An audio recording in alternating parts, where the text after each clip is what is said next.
ni susahlah nak cari maklumat.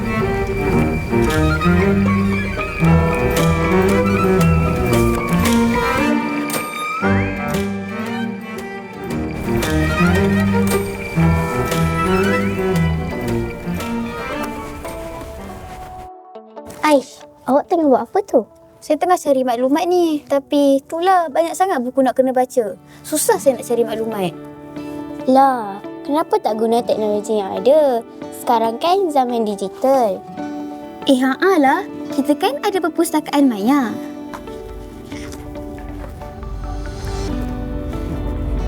Assalamualaikum dan hai kawan-kawan. Saya Nora Aish Afrina dari TV PSS SK Bukit Gambir. Kawan-kawan perasan tak?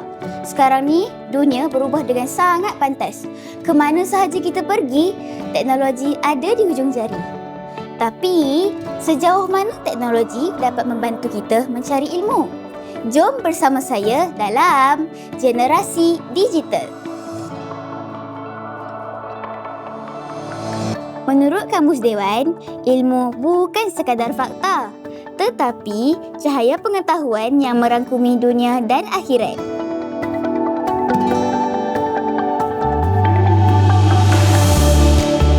Kita akan buka buku teks digital.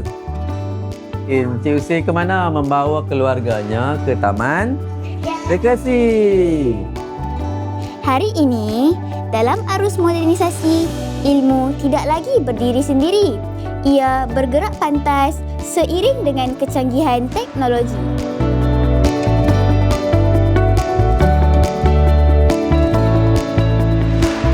Kawan-kawan nak tahu, di Malaysia ada banyak tempat-tempat yang menyediakan kemudahan teknologi.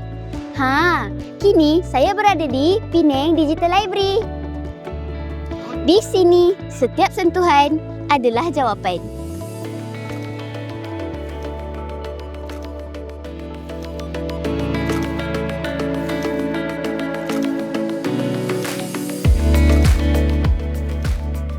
Kawan-kawan, banyak tahu kelebihan digital library ni, terutamanya untuk pembelajaran kita.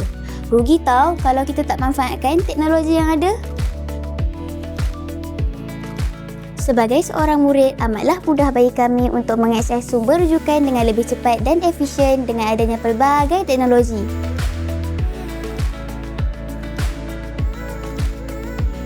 Digital library ni bukan dekat Pulau Pinang je tau. Negeri lain pun ada. Seronok kalau kita dapat gunakan teknologi yang ada.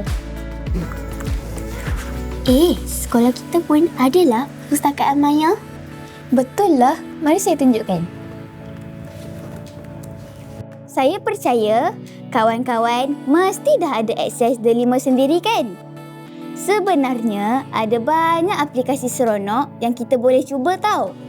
Ada buku teks digital, kita boleh melukis guna Canva, lawak pustaka dan jangan lupa guna AINS untuk rekod bahan bacaan kita.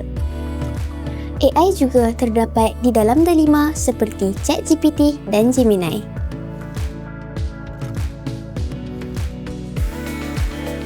Kalau nak main sambil belajar, ada Minecraft Education dengan laman Petroscience. Perpustakaan sekolah pun ada dalam ni tau. Macam-macam buku ada. Novel, komik, majalah, semua kita boleh baca secara online. Kita tak lagi terikat dengan buku semata-mata. Nak faham topik susah? Kita cari video yang kreatif. Nak uji minda? Kita terus main kuis digital. Inilah gaya belajar generasi digital. Lebih pantas, lebih bijak. Hakikatnya, zaman telah berubah. Ilmu bukan lagi rahsia di dalam buku.